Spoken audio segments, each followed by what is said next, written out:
오늘 함께 말씀을 좀 나눌 제목은 10일 기도 운동입니다.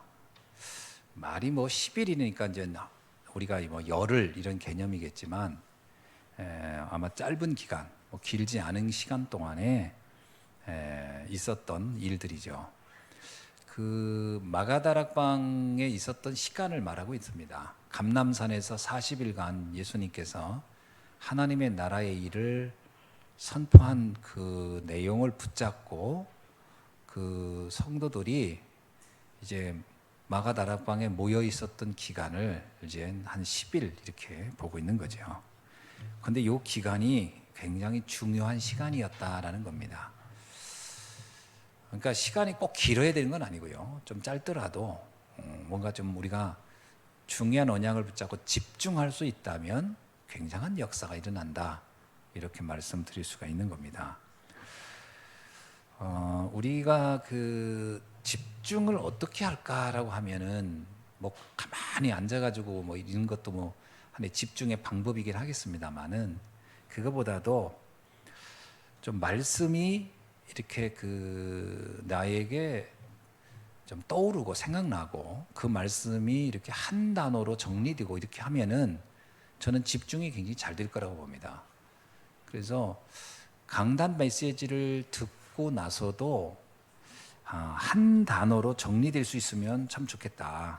그래서 오늘 경우도 하나님의 온전한 뜻 이렇게 얘기했잖아요. 그러면 사실은 이 로마서 1장에서 제가 12장 또 16장까지 개괄적인 걸 쭉 정리를 해드리고 이제 12장 1절 2절 말씀을 전했습니다마는 그 말씀을 듣는 중에 우리가 딱 떠오르는 하나의 단어가 있겠죠. 뭐 예를 들면 오직 생명운동하는 전도자 뭐 이렇게 떠오를 수 있겠고요. 또 하나님의 은혜로 사는 사람들 뭐 이렇게 각자 정리를 할 수 있을 겁니다. 이게 한 단어로 이렇게 딱 정리되면은 그 단어가 계속 생각나게 되죠. 그러면 그게 집중을 굉장히 도와준다는 겁니다. 중요한 거는 그게 정리가 안 되는 게 문제죠. 옛날에 시험 공부도 그렇지 않습니까? 시험 공부 잘하는 아이 특징이 있어요. 그 핵심을 잘 잡아내는 거죠. 핵심을 잘 잡아내고 그 핵심 하나를 가지고 전체 줄거리가 이렇게 정리되고 이렇게 떠오르는 거잖아요. 근데 핵심을 못 잡아내는 뭔가 열심히 외웠는데도 뭔 말인지 모른다. 그러면 이제 그 아이는 아무리 오랜 시간을 했어도 집중이 제대로 안 된 거라고 볼 수 있죠. 그래서 우리가 말씀이 이렇게 집중되는 것은 한 단어로 이렇게 좀 요약이 될 수 있으면 좋겠다. 근데 그 중에 이제 지금 이번에 계속 그 본부 메시지 같은 경우는요. 이번에 본부 메시지 준 것을 제가 쭉 보니까 한 단어로 만약에 한다 그러면은 집중 시스템 이 단어가 저는 굉장히 와닿았어요. 그래서 이 산업 메시지부터 흩어진 제자 메시지까지를 한 단어로 만약에 딱 한다 그러면 저는 집중 시스템을 만드는 것이다. 이렇게 전 정리가 되더라고요. 그래서 개인적으로는. 그러면 계속 생각하겠죠. 이번 일주일 내내 집중 시스템을 어떻게 만들까 뭐 이런 생각을 저는 하게 되겠죠. 그래야 집중이 되는 거죠. 우리 성도님들도 좀 그런 부분을 좀 가지고 만약에 6일 동안을 묵상할 수 있다면 모든 응답은 그 안에서 나온다. 이렇게 보여집니다. 그래서 사실은 강단이든 본부 메시지든 좀 이렇게 딱 한 단어로 내가 정리되는 거, 그 응답이 좀 먼저 그것부터가 좀 훈련될 필요가 있지 않을까 이런 생각을 좀 합니다. 자, 그리고 또 하나는 그 최근에 제가 계속 그 간간히 이렇게 메시지하면서 하는 단어 표현 중에 메시지 정리, 그 전쟁, 그 메시지 전쟁이라는 단어를 지금 계속 던졌거든요. 한번 들어보셨을 겁니다. 저는 아무리 생각해봐도 그 우리가 사단과의 싸움이라고 할 때 자꾸 형상을 떠오르면 본질을 놓친다라고 보여지거든요. 그래서 메시지라는 단어를 굉장히 강조해서 제가 이렇게 보았습니다. 왜냐하면 그거는 제가 만든 것도 아니고 유 목사님이 하신 메시지 가운데 그게 저한테 굉장히 인상적이었거든요. 그런데 그게 많이 묵상해 보니까 사단과의 싸움을 한다고 할 때 결국 메시지 전쟁이구나 이런 생각이 전 정리가 되더라고요. 자, 그렇다면 렘넌트들에게 어떤 메시지가 들어와 있을까 생각해 보셔야 돼요. 우리 렘넌트들에게는 어떤 메시지. 물론 렘넌트뿐만 아니라 어른들도 마찬가지잖아요.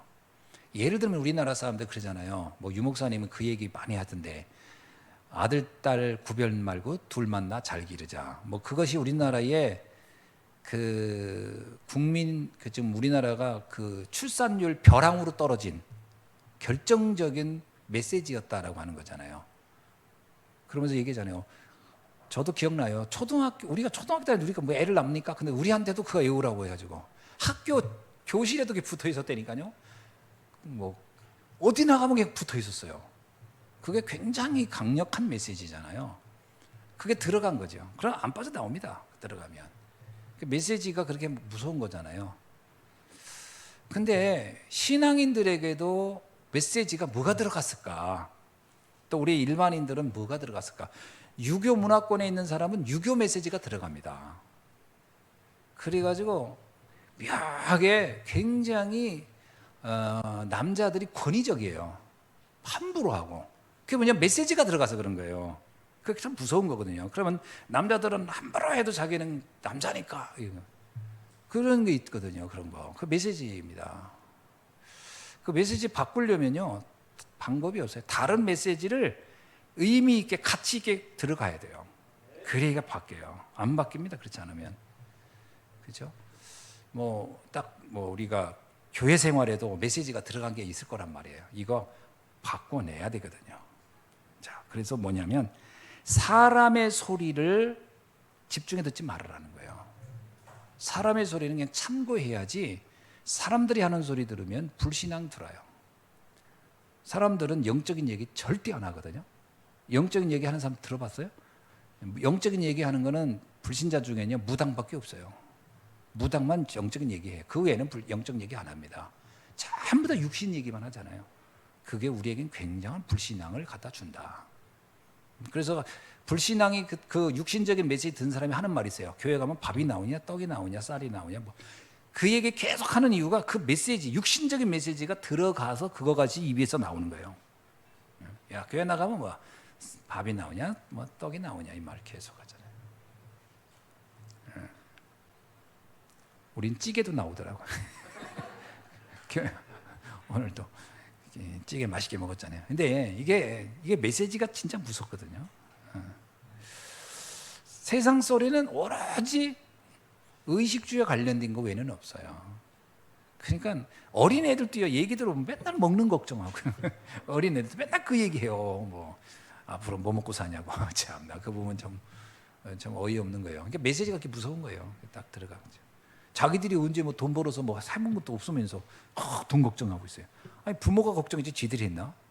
이제 자기들은 달라고 하면 늘 용돈 받았던 주제에 자기들이 걱정하고 있어요. 그럼 왜냐하면 메시지가 들어간 거예요. 돈은 벌어본 적이 없지만 벌어야 된다는 메시지가 들어간 거예요. 무서운 겁니다, 그게. 일반 종교단체는 뭐가 들어갔어요? 뭐 일반 종교는 거의 행위 같은 거.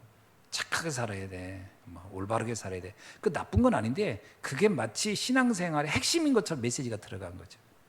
또 어떤 경우는 신비. 신비입니다.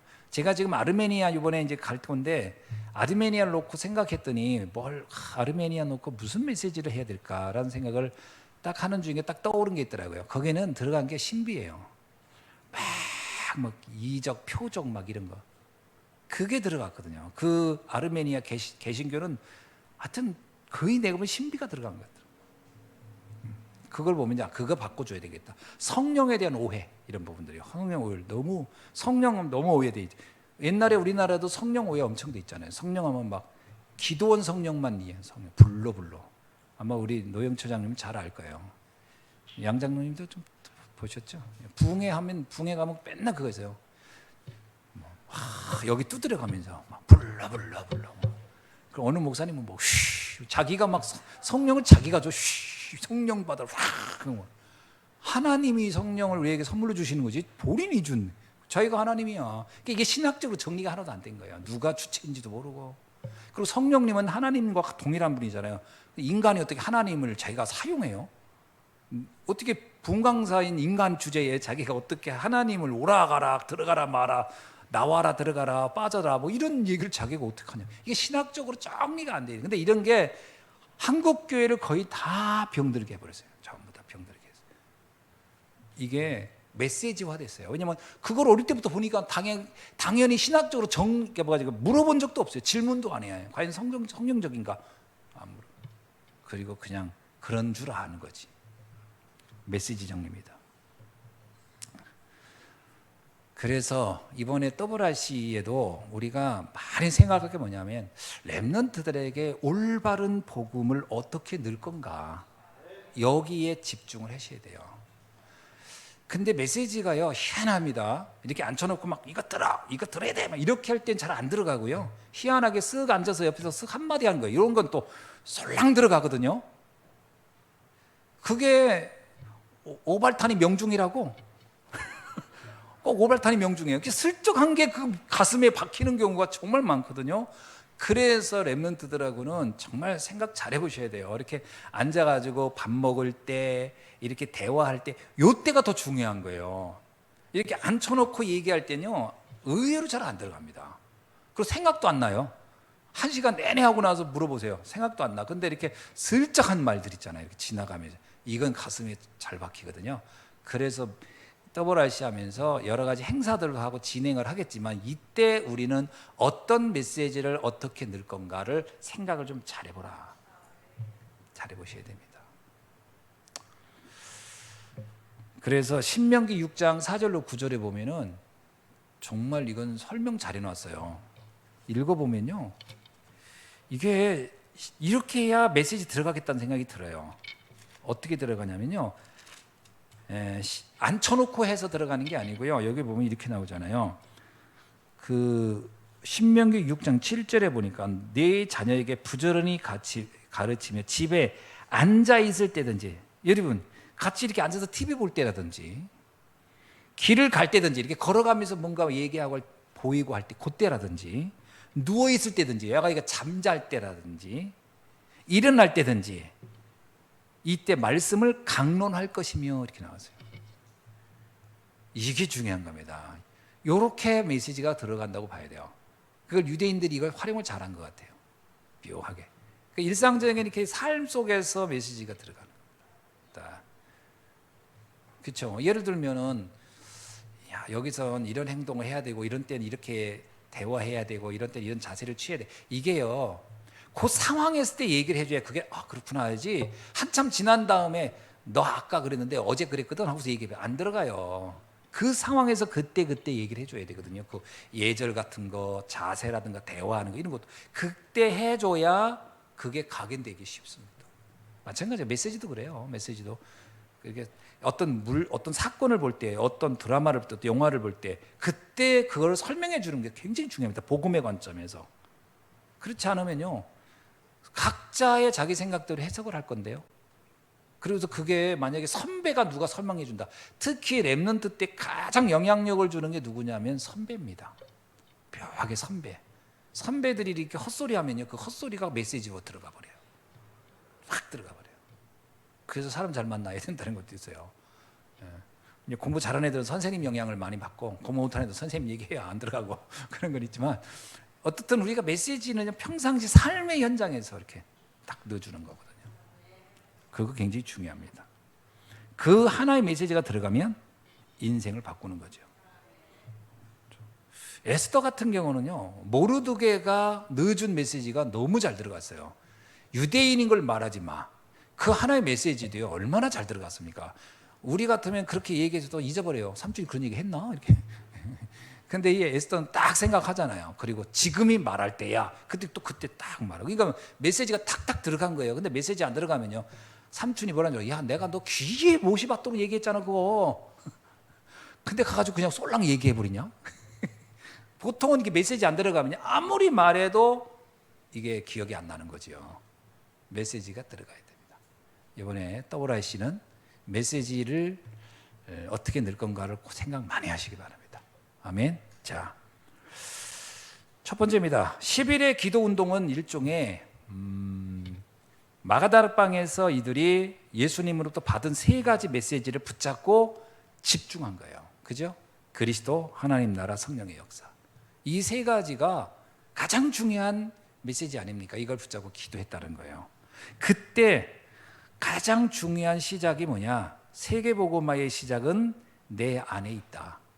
어떻게 생각합니까?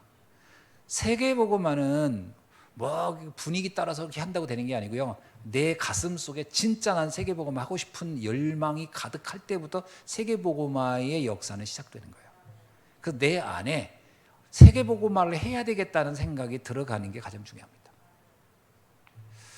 참 이거는 이게 참 웃기는 게 뭐냐면요. 세계복음화 하면 이게 나한테 떡이 되는 것도 아니고 밥이 되는 거 아니에요. 당장 어떤 당장 뭐가 변화되는 거 아무것도 없어요. 근데 야 이게 정말 중요한 거야라고 내 인생에 이게 이해된다고 하는 것은 이건 메시지 외에는 달리 방법이 없습니다. 그렇죠. 얘를 끌고 다니면서 이 나라 저나 보여줘가면서 봐라 세계복음화 해야 돼 이렇게 해서 될 수 있는 게 아니잖아요. 메시지로 깨달아야 되는 거죠. 그래서 세계복음화의 시작 내 안에 담기는 때부터다. 그 중에 이제 첫 번째가 뭐냐? 40일 동안에 감람산에서 나의 것이 아닌 하나님의 것으로 완전히 이 변화가 시작된 거야. 내 것이 아닌 하나님의 나라는 내 노력이나 내 능력으로 될 수 있는 게 아니고 하나님의 것으로만 가능하다는 거죠. 요게 딱 들어간 거죠. 그래서 세계복음화가 너무 엄마뜩하면 안 돼요. 세계복음화가 모세가 처음에 출애굽 이야기 했을 때 너무 엄마뜩하게 보였거든요. 와 이게 가능하겠나? 왜 그러냐면 자기 생각을 가지고 해서는 엄마뜩한 거예요. 근데 하나님 그러잖아요. 아무것도 염려하지 마. 내가 너 말할 거 도와줄 사람 다 내가 붙여줄게. 나중에 지팡이까지 막 줘가지고 한번 던져봐. 막 하도 이게 믿음이 없으니까 막 그래가지고 막 뱀이 되고 막 꼬리 한번 잡아봐. 딱 잡더니 또 지팡이가 되고 막 이런 거 막 보여주잖아요. 그 얘기가 뭐예요? 모든 주체는 나다. 내가 알아서 할 테니 너는 너의 생각 내려놔. 그렇죠? 그래서 이제는 네 신발을 벗어라 그러잖아요. 네 신발을 벗어라. 신발은 뭐야? 지금 네 인생을 끌고 왔던, 네 인생을 걸어왔던 모든 생각, 기준, 가치관, 관념, 생각 다 내려놔. 이젠 내가 너를 이끌어 갈게. 그 얘기를. 여러분의 인생을 하나님께 완전히 맡기는 시간이 되어야 돼요. 세계복음화는 그때부터 시작되는 거예요. 나를 하나님께 완전히 맡긴다. 그리고 10일간에 뭘까요? 10일간은 불신앙을 버리는 시간이었다라고 말하고 있습니다. 사실은 이 10일간에 어떤 일이 일어났냐면요. 이 사도행전 2장에서 이 10일간 일어난 일 중에서 15나라 사람들이 오는 걸 보여줘요. 야, 세계복음화는 이렇게 되는 거구나. 굉장하죠. 어느 날 불같은 바람 같은 역사가 일어났는데 그 결과가 뭐냐면 15나라 사람들이 온 거예요. 야, 이건 우리가 한 게 아닌데.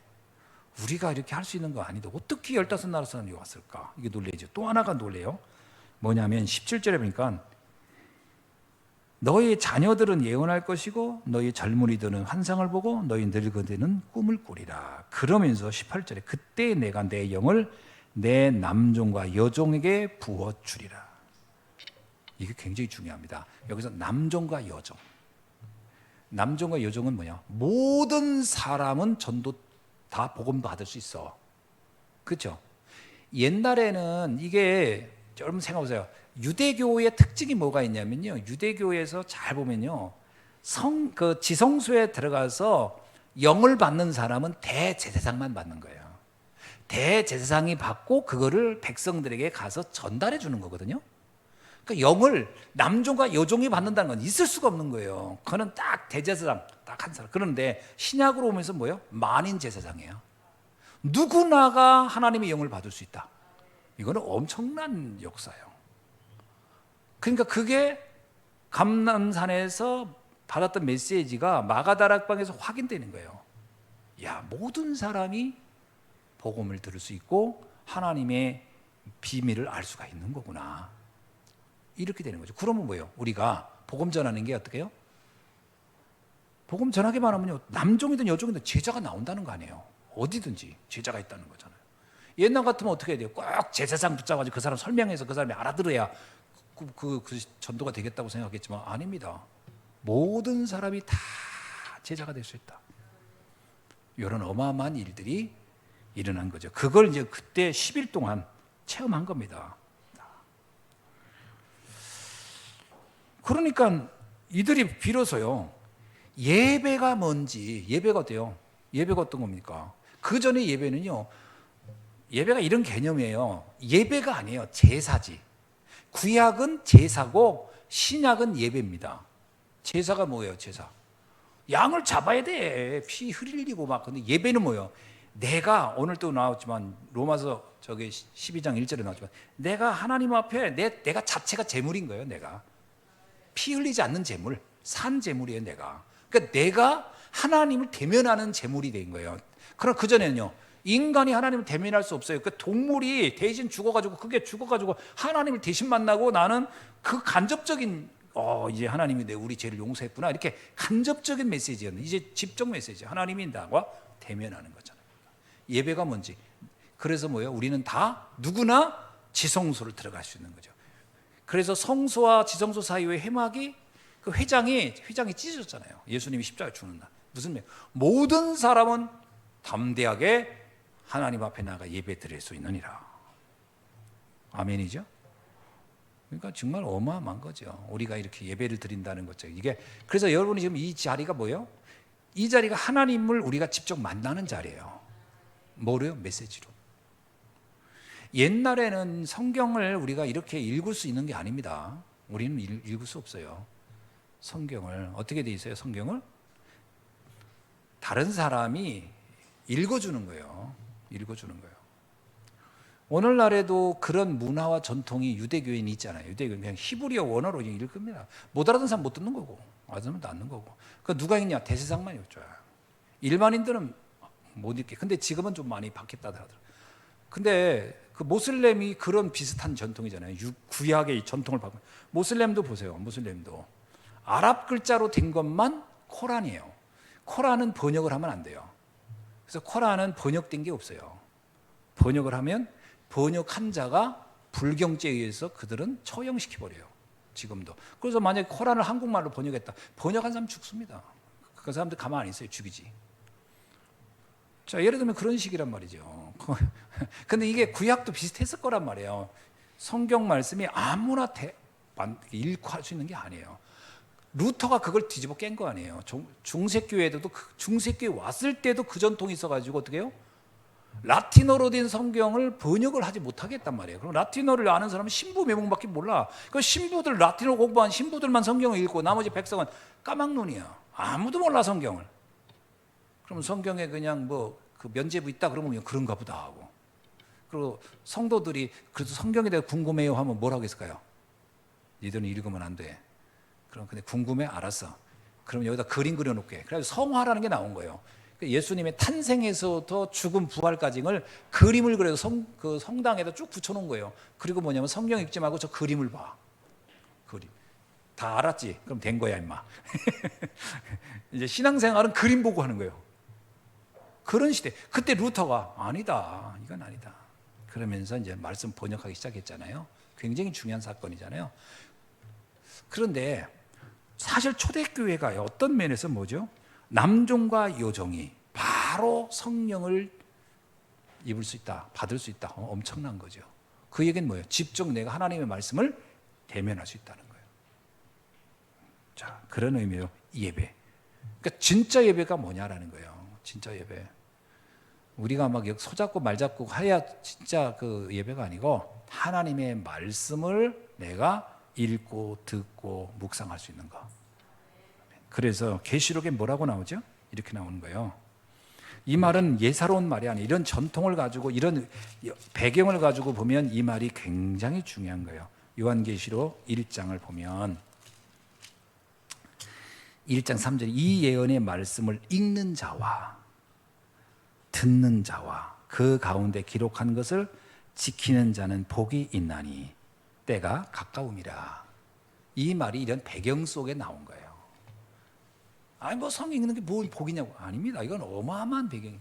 아무나 못 읽게 했던 건데 이제 우리가 마음껏 읽는다는 거 엄청난 거지. 이게 참 예배 회복과 부흥이다. 아멘. 그러면 이 얘기는 무슨 얘기와 이런 그 연결이 됩니까? 우리 모두가 교회고 우리 모두가 하나님의 말씀을 읽고 전할 수 있다는 거예요. 그게 우리가 받은 축복입니다.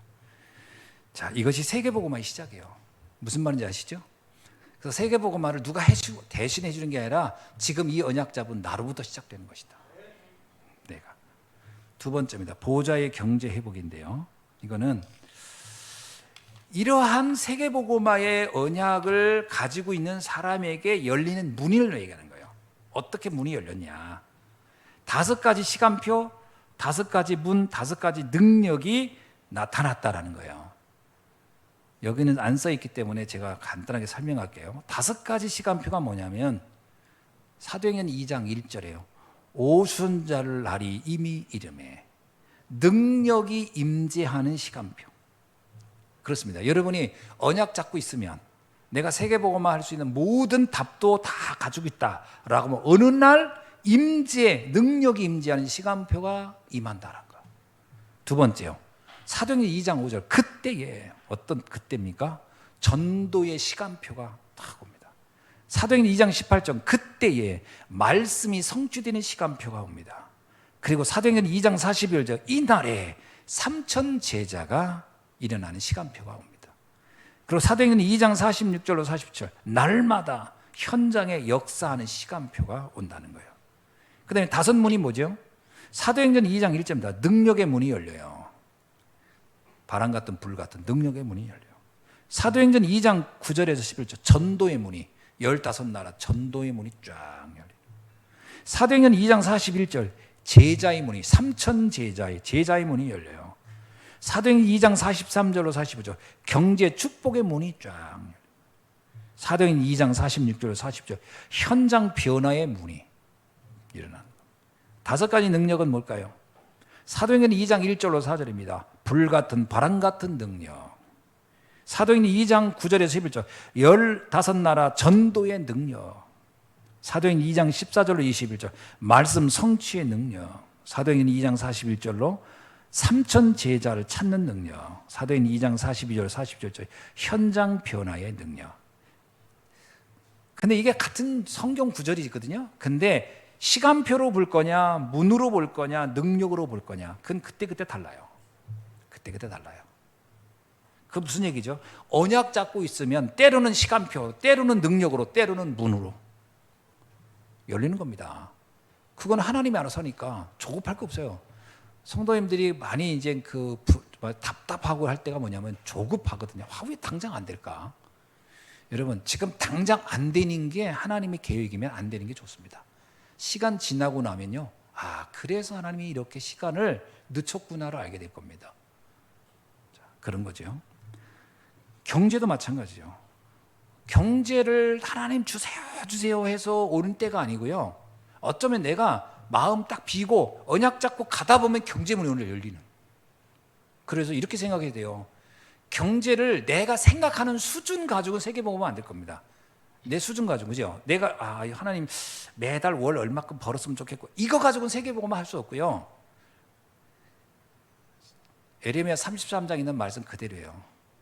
나도 알지 못한 크고 은밀한 역사가 일어나야 되는 거야. 나도 예상되지 않는. 그래서 응답이 이렇게 와야 됩니다.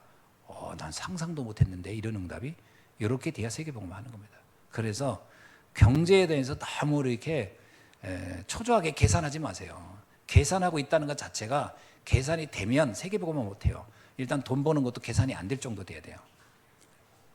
지난번에 저기 제천에 어떤 분이 저기 무슨 고기 이렇게 재가지고 화로에다 해가지고 이렇게 파는 사람이 나왔는데 그날 매상이 얼마나 많이 들어오는지 기자가 물었어요. 그랬더니 뭐라는 줄 알아요? 저는 셀 수가 없어요 그러더라고. 그랬더니 왜냐면 일단은 카드로 어마어마하게 들어오니까 그거 다 확인이 안 되고 그 현찰로 들어와도 이렇게 보여주는데 이거 보여줘도 되나 모르겠네. 비닐포대에다 담더라고. 비닐포대에다 돈을 막 담아. 그랬더니 저녁에 가서 계산한대. 오늘은 얼마 버는지 잘 모른대. 너무 많이 벌어서. 여러분 비닐포대 하나씩 준비하시기 바랍니다. 세계복음화가 그래야 되는 거지. 오늘 얼마 들어왔나. 내 손으로 다 계산이 돼가지고 하는, 안 되잖아요. 그러니까 15나라 사람이 왔을 때 이 마가다라방에 있던 사람들이 뭐라고 느꼈겠어요? 아니 이 사람들이 왜 왔지? 이런 사람들 어떻게 왔지? 이럴 거 아니에요. 또 삼천제 일어났을 때 여기 3천이 사실 말이 3천이 3천명 세기도 어려워요. 이야 뭐 좀 세다가 많구나 이랬을 거예요. 그러니까 우리가 지금 하나님이 그 능력의 시간표, 그 축복의 시간표 주신다. 믿으시기 바랍니다. 마지막입니다. 그때 우리가 참된 증인이 되는 거예요. 누가 뭐라도 아무도 부인할 수 없는 증인입니다. 야, 여러분을 보고 이래야 돼요, 사람들이. 당신을 보니까 하나님이 하신 일이라고밖에 더 이상 할 말이 없다. 그걸 누가 그렇게 들었냐면 요셉이었어요. 요셉의 인생이 기가 막히게 일이 막 뭐라고 할까요? 뭐 시간표가 오지요. 문이 열리죠. 능력이 나타나니까 주변에 뭐라고 얘기했냐면 여호와의 신에 이렇게 감동된 자를 하나님이 이렇게 함께하는 자를 우리가 참 본다. 이야 대단하다 당신. 이렇게 된 거잖아요. 그래야 돼요, 여러분. 여러분이 이 능력 응답받고 있으면요 주변 사람들이 일단 참 하나님이 아니고는 할 수 없는 일이 일어나는구나. 아멘. 그 날마다 성전에서 집에서 그리고 구원의 운동이 일어날 줄로 믿습니다. 자, 이 응답이 일어나면 후대는 살아날 수밖에 없어요. 그죠? 우리가 후대들한테 복음을 말로 설명하는 거 가지고는 한계가 있어요. 복음은 이런 거야 저런 거야. 진짜 어떤 때는 한계가 있어요. 그게 아니라 그냥 우리를 보고서 이야 복음이 저런 거구나 라고 느껴지면 되는 거 아니겠어요? 기도하겠습니다. 하나님 감사합니다. 오늘 주신 말씀 10일의 기도운동, 이것이 초대교회를 완전히 바꾼 것처럼 오늘 또 그 날이 되는 축복의 주역이 되게 하옵소서. 예수님의 이름으로 기도하옵나이다. 아멘.